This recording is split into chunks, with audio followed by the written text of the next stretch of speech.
Shalom Bapak Ibu.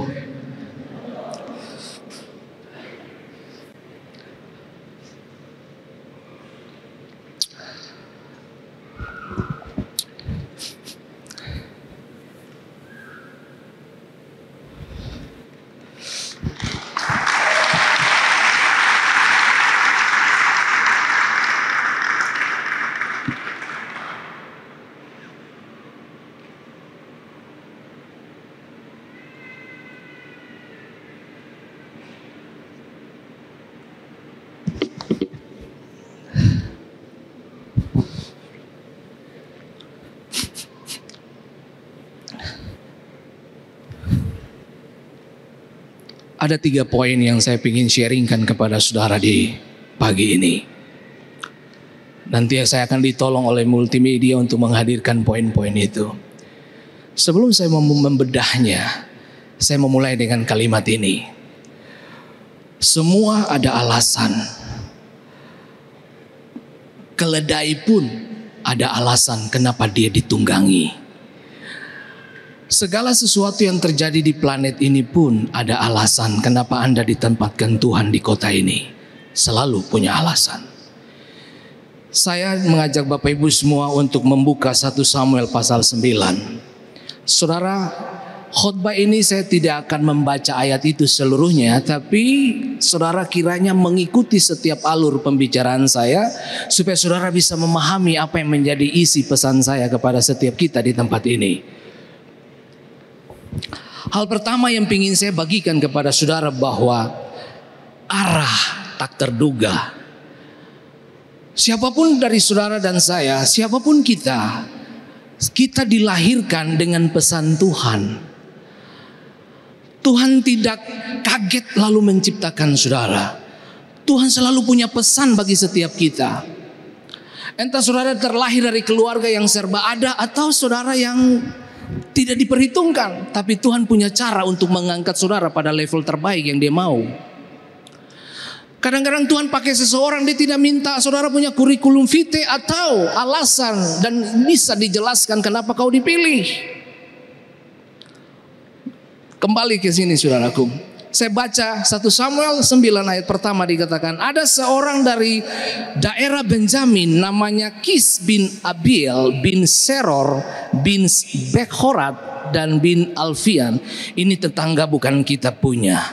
Kita nggak kenal orang ini, tapi kitab suci mencatatnya. Saudara dengar, orang ini ada anak laki-laki namanya Saul, seorang muda yang elok rupanya.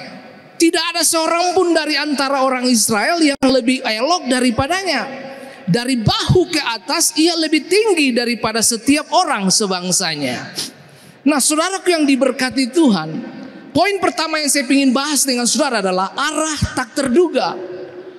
Saudara bisa memulai dari sini, tapi dalam proses dan perjalanan itu saudara bisa berubah di sana. Intervensi Tuhan selalu akan terjadi ketika saudara mengambil keputusan. Sometimes ketika saudara ambil keputusan itu terjadi kesalahan di awal. Tapi di tengah perjalanan Tuhan bisa alihkan saudara untuk menemukan tujuannya. Anda tahu sendiri lorong coker bukan?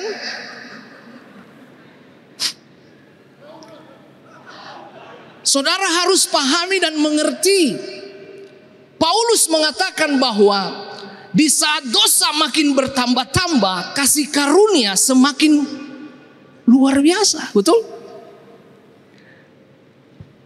Lorong itu telah menghasilkan banyak hamba Tuhan. Ya. Ada Daud Putnarubun. Ada Bapak Stefred Raubun. Ya, ada Fendi Simatau. Kalau saudara coba flashback ke belakang begitu, kalau orang masuk ke lorong kita itu, masuk lurus, pulang bisa bengkok. Kalau kamu tidak menyapa orang kiri kanan, kamu dipukulin pulangnya. Siapa yang pernah kena tonjok di lorong itu? Saya minta atas nama lorong coker, saya minta ampun. Baik, kembali ke sini saudaraku yang diberkati Tuhan. Di Tidak setiap musim datang dengan jawaban dan penjelasan. Semua musim harus dilewati. Tujuannya apa? Ending dari semua perjalanan yang kamu lewati adalah jawaban. Penjelasannya dari belakang. Kenapa saudara ada pada level ini? Nah, di dalam 1 Samuel pasal 9, saudara akan lihat bagaimana Saul keluar dari rumahnya dengan alasan mencari keledai yang hilang. Alasan Saul mencari keledai ayahnya yang hilang. Itu yang saya bilang buat saudara. Arah tak terduga bisa terjadi kapan saja, di mana saja, dengan siapa saja. Selama Anda meresponi panggilan Tuhan dengan benar, selama saudara tahu meresponi setiap suara yang datang, akan membawa Anda kepada keputusan-keputusan yang tidak biasa. Dengarkan ini baik-baik saudaraku yang diberkati Tuhan. Di dalam 1 Samuel 9, kita temukan bahwa di ayat selanjutnya, di ayat yang ke-8, Saul berjalan melalui daerah Efraim. Saudara tahu daerah Efraim? Efraim artinya tumpukan abu ganda. Tidak ada yang bisa diharapkan dengan bekas sampah. Tidak ada yang bisa diharapkan dengan sampah atau debu atau abu. Tidak ada yang bisa diharapkan dengan itu. Dia berjalan dengan tujuan apa? Mencari keledai ayahnya yang hilang. Tetapi di tengah perjalanan Tuhan bisa merubah segala sesuatu. Anda boleh lahir di tengah-tengah keterpurukan ekonomi, tapi Tuhan bisa angkat kamu melampaui dimensi dan pengertian manusia Anda. Saudara mengerti hal ini? Saya dibesarkan dengan roti setiap hari. Saya setiap pagi saya lihat mama saya bikin itu roti, saudaraku. Saya bertobat karena saya melihat orang tua saya, mama saya tidur di atas adonan. Kepala masuk di dalam adonan. Saya dipanggil Tuhan bukan karena Nabi datang berbuat kepada saya, firman Tuhan datang kepada saya. No. Saya bertobat itu karena saya lihat mama kepalanya masuk di loyang adonan. Saking capek dia tidur di situ. Di dalam adonan. Makanya saudaraku yang diberkati Tuhan, ketika kamu semakin naik, please jangan lupakan Tuhan. Semakin kamu kaya, semakin kamu berhasil, punya posisi penting, punya posisi yang baik di kantor, di mana saja, kamu punya nilai di atas rata-rata. Please jangan lupa Tuhanmu. Saya pinjam perkataan Pak Gembala, semakin kamu berhasil, biarlah semakin kamu datang menyembah Tuhan, kan begitu. Oke, kembali ke sini. Alkitab menjelaskan kepada kita di ayat-ayat berikut. Kemudian dia ketemu dengan wilayah yang namanya Salisa. Saudara tahu Salisa itu apa? Haus. Dengarkan ini baik-baik. Waktu kamu orientasimu berjalan untuk tujuan menggenapi pesan ayah karena keledai hilang, dalam perjalanan saudara bisa haus. Tidak ada yang bisa diharapkan ketika saudara haus, saudara kehilangan banyak hal. Dengar. Lalu ditemukan wilayah berikut namanya Salim. Salim artinya rubah. Saudara tahu rubah?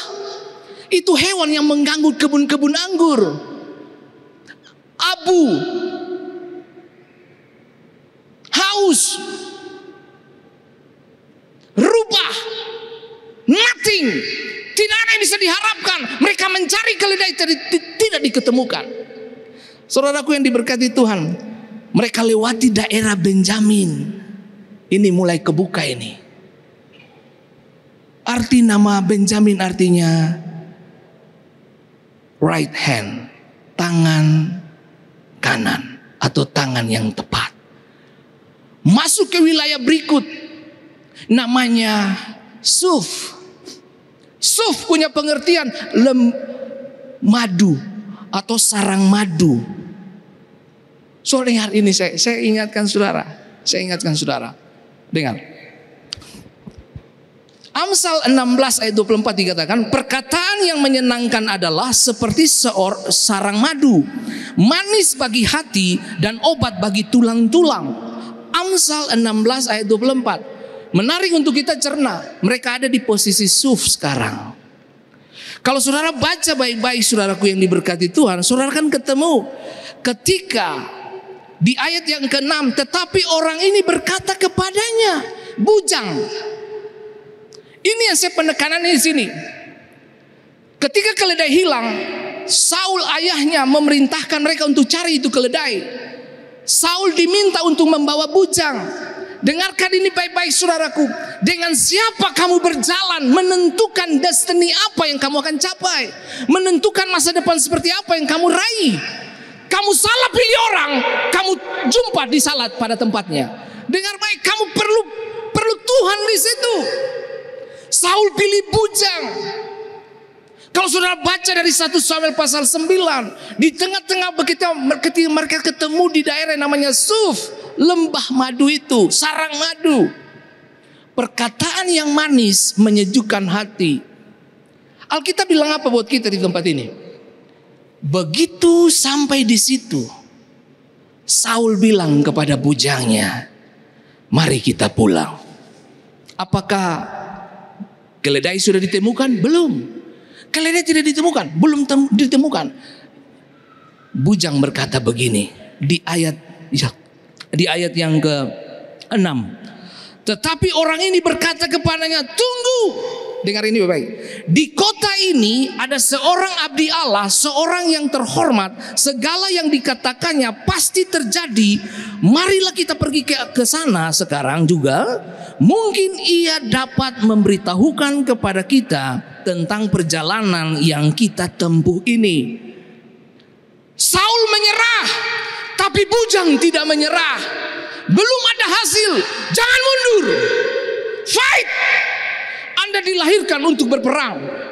Daud ketika beristirahat dia jatuh di dalam dosa. Kalau kamu dilahirkan untuk perang, jangan biarkan tanganmu letih, jangan biarkan kamu istirahat sesaat, karena di soto rumah godaannya banyak saudaraku. Mikir ini baik-baik. Saul mulai menyerah. Mari kita pulang. Kali ini bapak kita udah gak mikir tentang keledai, tapi tentang kita. Saul mulai melupakan panggilan utama dia mencari keledai. Tetapi bujangnya mengingatkan Saul, no, tunggu, di sini ada abdi Allah. Dengarkan ini baik Bapak Ibu yang diberkati Tuhan. Siapa yang kamu ajak berjalan, pastikan orang itu ada dalam pergerakan Tuhan.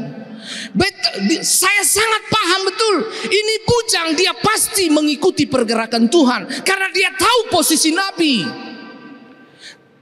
Kalau kamu berjalan dengan orang-orang yang mengerti kehendak Tuhan, percayalah kamu akan ketemu yang namanya tujuan Tuhan.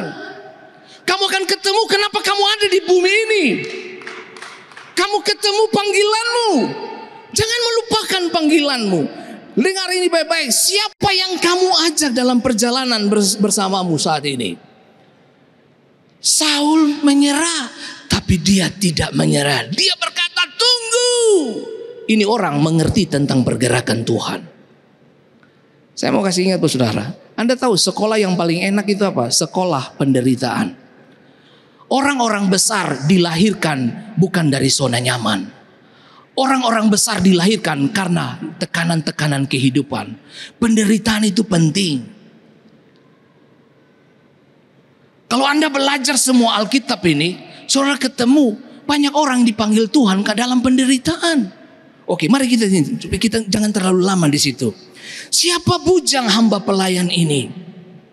Ajaklah mereka yang mengikuti Tuhan dengan serius. Dan saya sangat meyakini itu, Saul pasti pilih orang yang terbaik untuk mendampingi dia. Karena keluarga Saul itu keluarga yang berada. Mereka punya uang, mereka punya fasilitas. Saul menjadi raja karena permintaan bangsa Israel. Dengar ini baik. Saul mulai putus asa, tapi yang menguatkan orang terdekat dia. Suami-suami, kalau kamu lihat istrimu mulai lemah, kuatkan dia. Istri-istri juga begitu, ketika lihat suami mulai, kuatkan suamimu. Kalau persahabatan mulai merenggang satu dengan yang lain, saling menguatkan, itu penting. Saudara tahu, waktu saya ada di Amerika, saya masih ingat waktu ini sekitar kesaksian bos saudara. Makanya saya bilang sekolah penderitaan itu penting. Sebelum saya diutus, saya dipanggil oleh koordinator di Amerika, Pak Chris Mesak. Pak Chris Mesak menjelaskan tentang semua kota di Amerika kepada saya. Saya masih ingat kalimat saya untuk beliau. Pak Chris, berikan saya kota yang paling sulit. Berikan itu kepada saya. Saudara dengar baik, saya terlahir di tengah-tengah kesulitan. Jadi saya tahu apa itu sulit, apa itu kaya. Saya tahu. Kasih saya kota yang susah, sulit. Saya dikirim ke Dover. Awalnya memang Philadelphia. Tapi karena saya lebih banyak melayani di Dover, jadi saya diminta untuk pegang itu Dover. Kita pilih itu Dover. Saudara dengar kalimat saya? Kasih saya wilayah yang susah. Kali ini memang susah betul. Kita baru aja lewat pandemik. Saya cerita ini bos saudara. Waktu pandemik datang, keuangan makin mengurang, pemberian jemaat itu berkurang. Ibadah tidak jelas. Di saat yang sama pandemik, kita diusir dari tempat di mana kita beribadah. Kita pindah dari hotel kepada hotel. Minggu ini di hotel A, besok di hotel B. Pindah terus, pindah. Dua persoalan sudah datang. Pandemik, kita keluar dari tempat di mana kita beribadah. Dan yang ketiga, istri saya mengalami sakit yang namanya autoimun. Nah, autoimunnya dia itu menyerang paru-paru. Istri saya kalau naik satu tangga begitu, pak, langsung saya kira dia meninggal. Anak perempuan saya sudah menangis, tapi saya tenang. Tapi diam-diam saya juga menangis. Saudara dengar, 3 hal ini sudah datang bertubi-tubi. Di musim yang sama, 80% jemaat meninggalkan saya. Keren kan? Nah, sekarang saudara lihat saya keren. Waktu 4 hal ini terjadi dalam hidup saya bukan keren pak, babak belur. Istri saya telepon Pak Chris Mesak. Pak Chris, tolong ganti Fendi aja, cari gembala lain. Supaya Pak Fendi ini diganti, biar dia jadi pendeta biasa saja, tidak usah mengembalakan, gitu. Saudara baik. Di saat 4 hal ini datang dalam hidup kami, yang terjadi apa sekarang? Saya mulai bersuara kepada teman-teman board untuk Rock International Ministry untuk cabang Amerika secara keseluruhan. Kalau saya tidak memiliki tempat ibadah, Rock Dover bakalan tutup. Itu artinya Fendi gagal. Respon dari Presiden Rock International, Pak Roy Lawrence. Oke Pak Fendi, tenang. Pak Roy cari semua itu. Kesimpulan akhir saudara, gedung yang tempat kita pakai sekarang itu, kita beli kontan, lunas. Saudara dengar baik, beli tempat di Amerika, Pak. Ini bukan di kota-kota kecil, kita beli di situ, lunas. Pertanyaannya, ada apa di balik ini? Begitu tempat itu kita punya, istri saya cuma mengingatkan saya begini. Itu yang saya bilang, siapa yang kamu ajak dia berjalan, menentukan kamu akan kemana. Istri saya selalu bilang begini, Pak, ini artinya kita belum selesai. Kita fight. Saya kumpul anak-anak saya bilang, kalian harus tahu, orang di luar sana menggosipin pendeta ini tidak becus melayani, bla bla bla. Saya suka sekali kalau orang meremehkan saya. Semakin kamu meremehkan saya, semakin Tuhan memperlihatkan siapa sebenarnya Fendi Simatau. Makanya kalau di sini kamu diremehkan, kamu dikecilkan, kamu dibully, kamu dibuang, kamu ditiadakan, nggak apa-apa. Nilai kita tidak ditentukan dari pembuangan mereka, tapi nilai kita ditentukan dari Dia yang menjadikan langit dan bumi. Saya berjalan waktu demi waktu, saudaraku. Sampai 2 tahun belakangan saya mulai bergerilya. Saya panggil anak-anak Maluku untuk bergeser ke Amerika. Hari ini saudaraku, Tuhan gak tanggung-tanggung. Tuhan bilang oke, rasa capekmu sudah selesai di sini Fendi. Tuhan gak tanggung-tanggung, Tuhan kirim langsung 3 pendeta pindah ke Amerika. Karena 3 pendeta itu so ada, makanya Pak Fendi bisa jalan ke sini. Itu cara Tuhan. Serius saudaraku. Nah, oke. Arah tak terduga. Pada ayat ke-6 ini, kalimat itu, kata itu jelas.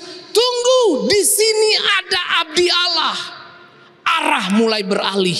Dari cari keledai, sekarang cari ketentuan dan maksud dan rencana Tuhan. Kamu boleh mulai dengan segala sesuatu yang berupa jasmani, no problem. Selama kamu terus fight dan taat kepada orang tuamu, taat kepada pemimpinmu, mungkin itu susah untuk kamu. Tapi di tengah perjalanan, Tuhan bisa balikin keadaan untuk memperlihatkan masa depan kepadamu. Di poin yang kedua, pertemuan tak terduga. Ketemu dengan siapa? Samuel. Mereka ketemu Nabi Samuel. Samuel membaca seluruh riwayat. Ini yang saya mau ingatkan semua kita di tempat ini. Keledai ketemu rumahnya, Saul ketemu istana. Ini yang saya mau ingatkan semua kita. Waktu Saul ingin ketemu Samuel, Saul ngomong kepada bujangnya, kalau kita ke sana apa yang bisa kita berikan kepada hamba Tuhan itu? Kita punya roti, gandum dan semua perbekalan ini sudah habis. Ini yang saya bilang.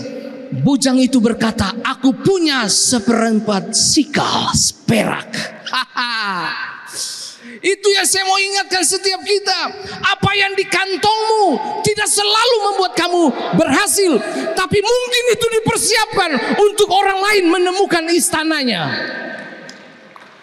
Jadi jangan, apa yang kau pegang, kalau kamu tahan, hanya berguna bagi kamu dan tidak punya faedah bagi banyak orang. Tapi kalau kamu lepaskan itu dalam waktu dan tujuan Tuhan, kamu akan lihat Tuhan buat segala sesuatu indah pada waktunya. Makanya saya bilang, jemaat, kalau kamu pelit, dengar saya kasih tahu, orang pelit nggak boleh ada di sorga. Saya curiga kamu akan cungkil semua mutiara-mutiara di sorga. Gitu. Nggak boleh ada yang kayak begitu. Gitu.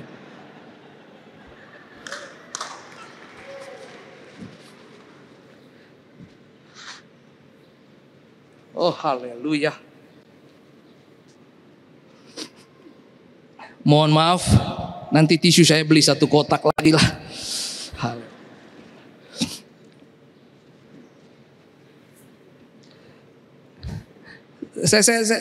Saya punya kalimat ini bagus sekali ya. Surga tidak berjalan menurut waktu manusia. Surga tidak berjalan menurut waktu manusia. Dia punya jalur lain.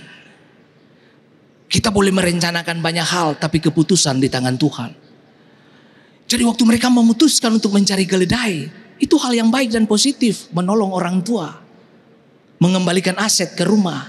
Tapi dengar baik, di tengah perjalanan, haluan itu berpindah kepada tujuan Tuhan. Bergeserlah kamu untuk hal yang besar ke depan. Saudara dengar ini. Anak tukang roti sekarang menjadi pemberita roti hidup.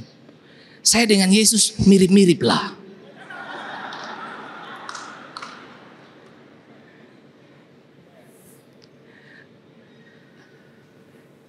Yesus kan anak tukang kayu toh.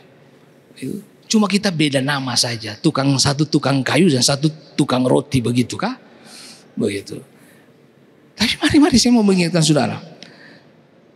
Pencarian Saul untuk mendapatkan keledai tidak membuahkan hasil. Kegagalan Saul menempatkannya pada posisi yang tepat untuk bertemu dengan hamba Tuhan. Saudara, saya ingatkan semua kita di tempat ini, kita tidak sendiri, my friend. Amin. Kita tidak sendiri. Kalau ada yang jatuh di tengah-tengah perkumpulan gereja ini, bersedialah memberi bahu untuk menolong orang lain.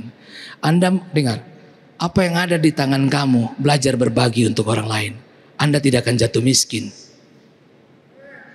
Ketika Tuhan minta kepada Abraham, berikan Ishak kepadaku. Anda tahu Ishak? Investasi masa depan Abraham. Itu pun diambil, diminta sama Tuhan. Dengarkan baik, kalau Tuhan minta yang terbaik dari kamu, belajar untuk melepaskannya. Karena sesungguhnya Ishak akan kembali juga kepada kamu. Tuhan minta Ishak, tapi Ishak kembali juga ke Abraham. Apa yang menjadi penting bagi saudara? Kalau itu Tuhan yang minta, lepaskan saja. Saya suka dengan bujang ini. Dia punya 1/4 sikal perak itu. Aku punya 4 sikal perak ini. You bisa pakai untuk kasih nabi itu. Langsung Samuel meresponi, oke. Penjelasanmu masuk akal, mari kita pergi. Di tengah-tengah perjalanan ini saya mau ingatkan semua kita. Waktu proses pencaharian keledai, yang dia ketemu apa? Haus, abu, rubah yang dia rabah. Tapi begitu dia putuskan untuk menjalani dan meresponi panggilan bujang ini, waktu dia berjalan, dia ketemu dengan apa? Wanita-wanita. Ditanyalah wanita-wanita ini, hei, di manakah ada pelihat ini? Perempuan-perempuan itu bilang, hei, pelihatnya ada di kota ini sekarang.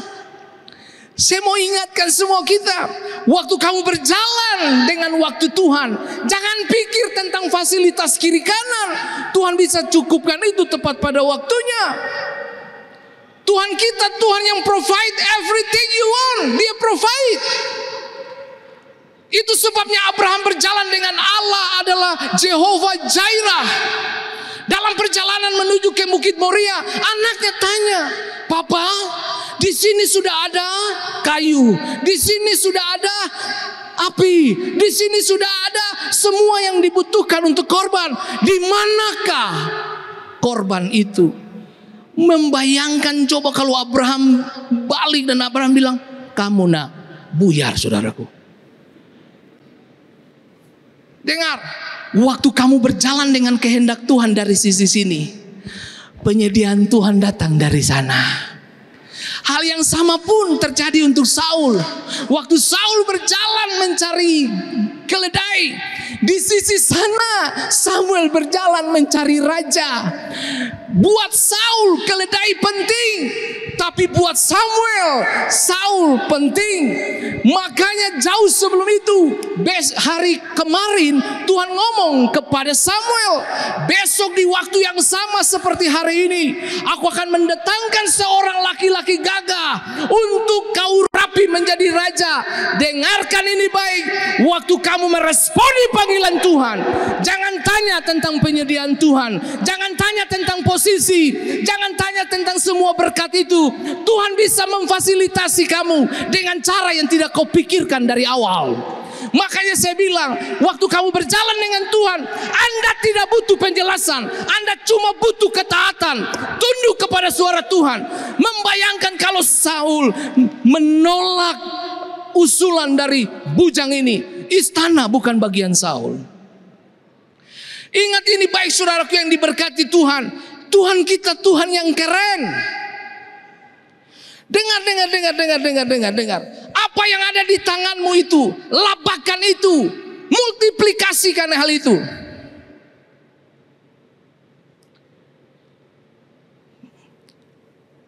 Elisa, dengar, Elisa dipanggil waktu dia menggarap ladangnya. Makanya saya pinjam perkataan Bapak Gembala.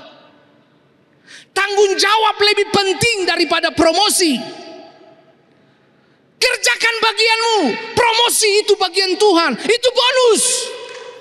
Elisa kerja bajak aja itu ladang. Tuhan datang, follow me. Saudara dengar baik. Hei, bukan cuma itu, Daud Samuel datang di rumah Isai di Bethlehem. Daud tidak dihitung dalam pemilihan raja pada saat itu.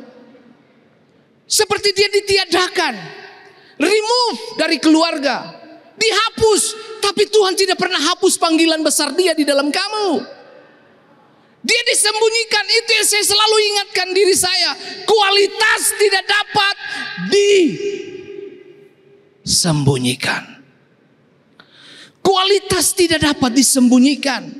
Sekali kamu berkualitas, kamu akan tetap ada di dalam panggilan itu. Dengar apa kalimat Samuel kepada Isai. Kita tidak akan duduk makan sampai anak itu datang, baru kita makan. Dengar, saya kasih tahu bos saudara, kalau kamu dipanggil Tuhan, tidak semua orang akan makan mendahuluimu. Mereka akan datang tunggu kamu baru mereka makan.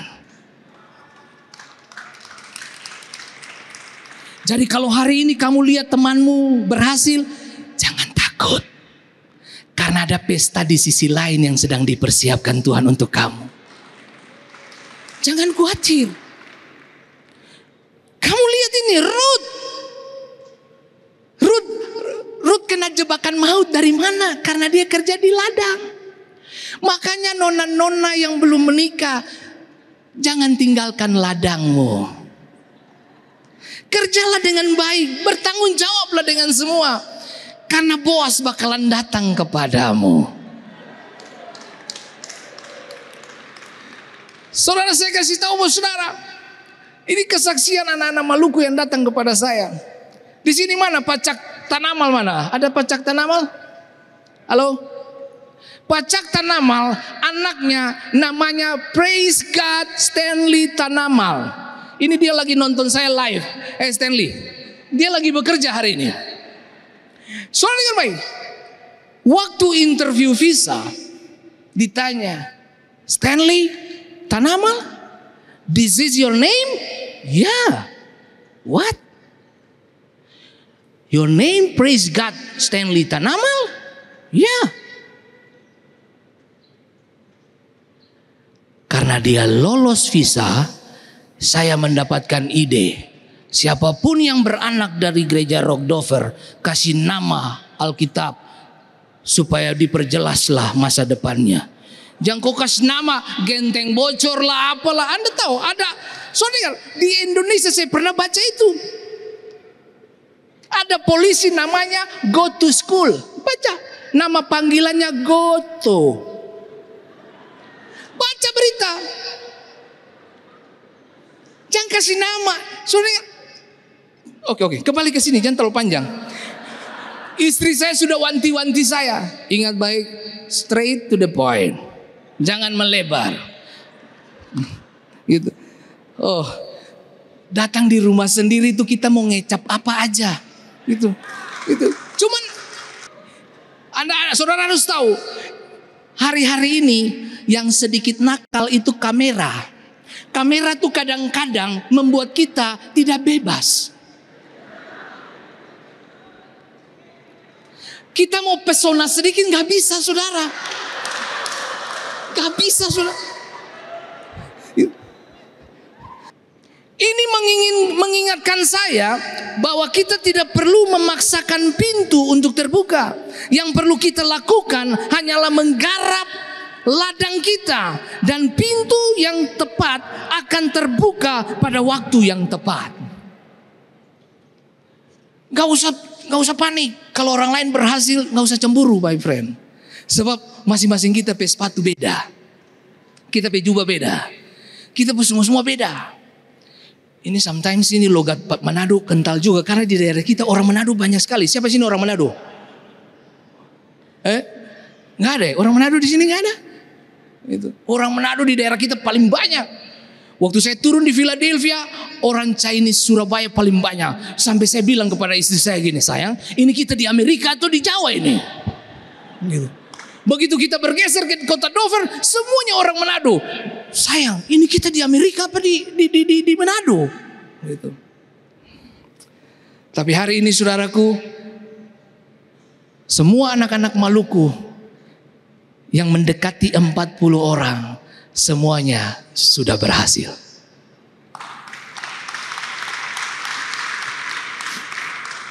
Ini yang datang lagi nanti mau ikut kita nih ada 6 orang. Ini karena live jadi kita tidak boleh terus terang di sini.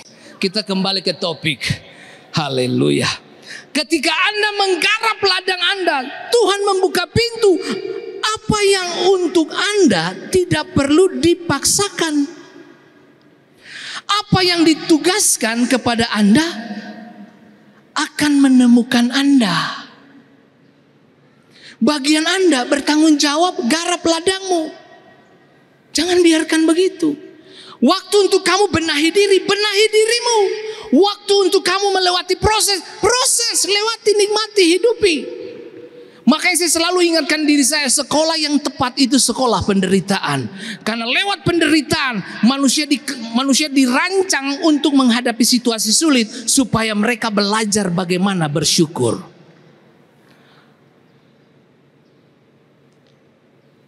Saudaraku yang diberkati Tuhan, Anda tidak perlu memaksakan kesempatan, karena caramu melayani sekarang akan membukakan bagimu pada waktu yang tepat. Garap ladangmu, garap potensimu, jangan tahan kemampuan dan kapasitas kamu, kasih untuk Tuhan. Waktu untuk kalau kau bisa bernyanyi dengan baik, daftarkan dirimu dan melayani. Jangan jauhi penyanyi kamar mandi. Kalau kamu suka berdoa, berdoalah untuk para pemimpinmu. Kita semua bisa berdiri sampai hari ini karena orang-orang yang berdoa untuk saya. Saya masih ingat Ibu Marta Domlai. Mamanya telepon saya dari mana dia tuh? Mangga 2. Bapak Pendeta, sampai hari ini saya masih terus mendoakanmu. Saya bilang, Mama, kalau mahkota saya lebih besar di sorga nanti, saya protes Tuhan. Harusnya Mama yang punya lebih besar dari saya. Ada Marta di sini. Kalau ada dia, kita suruh dia catat nama semua. Itu kalangan full time saja yang mengerti pewahyuan itu. Jemaat tidak perlu tahu. Karena pewahyuan itu sangat tinggi dimensinya. Ya. Haleluya, haleluya. Dengar ini baik-baik saudara. Ketika Anda melakukan apa yang Tuhan panggil untuk Anda lakukan, pintu itu pasti terbuka. Nah, di poin yang ketiga apa? Hasilnya berbeda. Hasil berbeda. Kerjakan bagianmu, hasilnya pasti berbeda. Saudara dengar baik, saya masih tetap Fendi Simatau 10 tahun lalu. Amerika tidak bisa mengubah saya. Kembali ke kesaktian Stanley tadi. Sekarang, dalam 1 tahun Stanley beli mobil 2. Stan, kita panggil dia Eten. Eten, wah Eten menyala ya. Bapak Fen, dia panggil saya Bapak Fen. Gitu. Bapak Fen, puji Tuhan Bapak Fen. Gitu. Awal-awal dia kerja di pabrik roti, itu. Nah saudara tahu sendiri kalau kerja di pabrik roti, terigu naik di alis, terigu ada di rambut, ya toh? Dia datang dalam doa pagi. Kita lagi haleluya, kita cium aroma roti. Lah Eten, kamu bau terigu sayang. Iya Bapak Fen. Eten langsung dari pabrik datang berdoa. Eten, dengarkan ini baik-baik. Karena kamu kenal Tuhanmu dan kamu hormati Tuhanmu, Tuhan akan membawa kamu menjadi kepala dan bukan ekor. Hari ini saudaraku, Eten, minggu pertama dia kerja dulu di Amerika toh. Minggu pertama dia bilang begini, Bapak Fen, bagaimana Eten? Bapak Fen, Eten boleh bicara? Ini anak kukis pisang bola-bola indah warna. Ini anak beta paling sayang. Gitu. Bapak Fen, Eten boleh bicara? Beta so takut. Dia baru kerja 1 minggu. Beta takut dia minta pulang. Eten bagaimana? Bapak Fen, Eten pun tulang-tulang mau patah. Ini sendi-sendi kacau semua. Beta lutu-lutu sakit Bapak Fen. Ini sakit semua. Eten baru kerja berapa minggu? 1. Eten tunggu 1 minggu lagi. Nyong pun tulang-tulang, darah-darah, saraf semua balik normal. Minggu berikut beta telepon Eten. Eten, bagaimana Nyong? Bapak Fen tua ngalah, beta kerja hebat.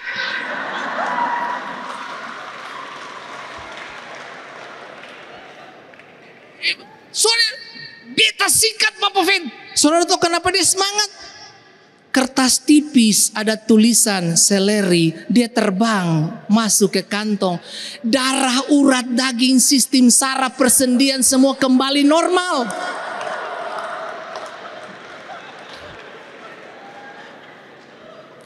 Awal-awal cuma begitu, makanya saya bilang buat saudara, sekolah penderitaan itu bagus.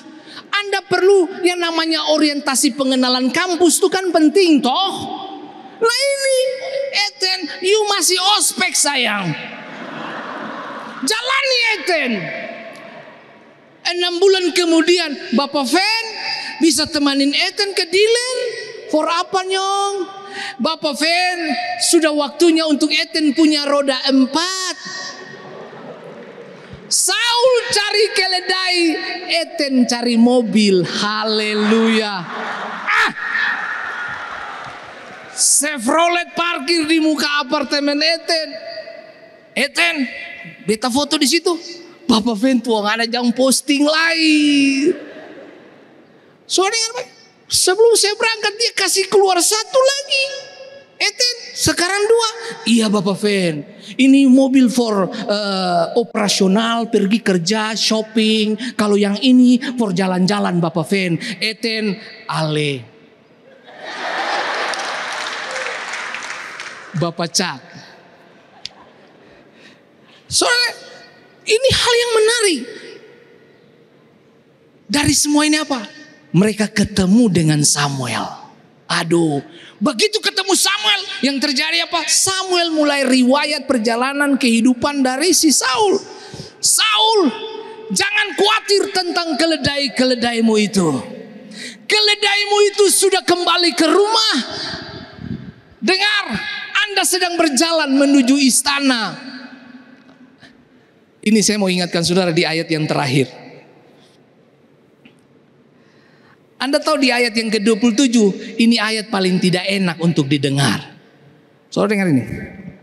Ketika mereka turun sampai ke ujung kota, berkatalah Samuel kepada Saul. Dengar ini baik-baik. Katakanlah kepada bujang itu supaya ia pergi mendahului kita. Tetapi berhentilah engkau sebentar, maka aku akan memberitahukan kepadamu firman Tuhan. Dengar baik. Sudah dikasih 1/4 cikal. Begitu proses pengurapan, dia menjadi raja. Bujangnya tidak ada di tempat itu. Ibaratnya, aku yang mensupport kamu. Aku yang mengarahkan kamu. Sekarang kamu tinggalkan aku. Saudara dengar baik. Di ayat di 1 Samuel pasal yang ke-10, kalau saudara lihat, lalu Samuel mengambil buli-buli berisi minyak, dituangkannya ke atas kepala Saul. Diciumnyalah dia sambil berkata, bukankah Tuhan telah mengurapi engkau menjadi raja atas umatnya Israel? Engkau akan memegang tampuk pemerintahan atas umat Tuhan, dan engkau akan menyelamatkannya dari tangan musuh-musuh di sekitarnya. Inilah tandanya bagimu bahwa Tuhan telah mengurapi engkau menjadi raja atas miliknya sendiri. Sikalmu tahta bagi orang lain, pemberianmu masa depan bagi orang lain. Adakah kamu harus cemburu dengan itu? No, jangan, please, jangan ya dek. Tuhan punya berkat sendiri untuk saudara. Tuhan tidak pernah berhutang dengan siapapun. Jadi kalau saudara dengar, jangan ada yang punya busungkan dada. Oh, pelayanan ini maju karena saya. Ya Tuhan Yesus, itu jenis ini harus ada di Laut Banda punya kedalaman itu. Sorry, saya di Amerika, saya cabut ini kursi-kursi, saya cuci semuanya. Di Amerika saya pasang sound system sendiri. Di Ambon mana ada pendisima tahu kerja begituan.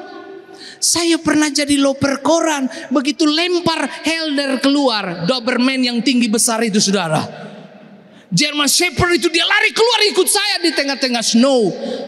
Saya masuk ke mobil, saya menangis. Saya bilang, Tuhan, di Ambon mana ada anjing kejar saya. Saya yang kejar anjing untuk masukkan ke kuali. Di Amerika beda. Saya dikejar sama itu German Shepherd itu yang tinggi besar. Saya bilang, Nyong, saya yang ada di Amerika. Kalau di Ambon, Nyong sudah ada di meja.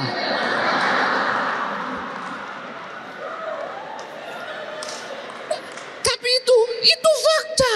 2,5 tahun saya jadi loper koran. Begitu saja. Makanya saudara saya kasih tahu saudara sini.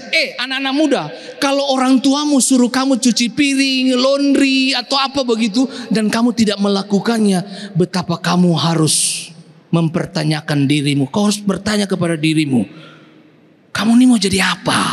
Cuci piring kagak mau, laundry kagak mau, pel lantai kagak mau. Kamu ini mau jadi apa? Saya sampai hari ini masih melakukan hal yang sama.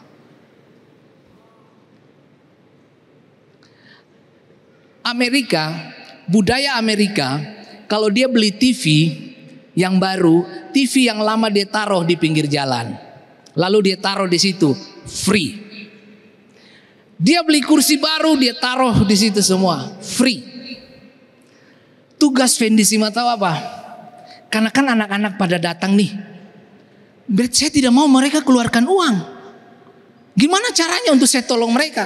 Saya ambil semua barang-barang yang ada di pinggir jalan itu, saya pulang masukin ke bengkel saya. Saya punya garasi itu dengan semua infrastruktur pertukangan itu ada. Saya punya gergaji ini, saya punya ini, saya punya ini, saya punya ini. Nanti kalau Opa Kres ke sana, Opa Kres bisa lihat lapangan pekerjaan saya itu. Lokasi kerja saya. Saya bongkar kursi, saya pasang, saya beli skru yang baru saya pasang. Begitu ada yang datang, tidak usah beli, kursi sudah ada. Saudara, jadi kalau mereka tidak dengar-dengaran sama saya bilang bawa pulang kursi-kursi, bawa pulang meja-meja semua.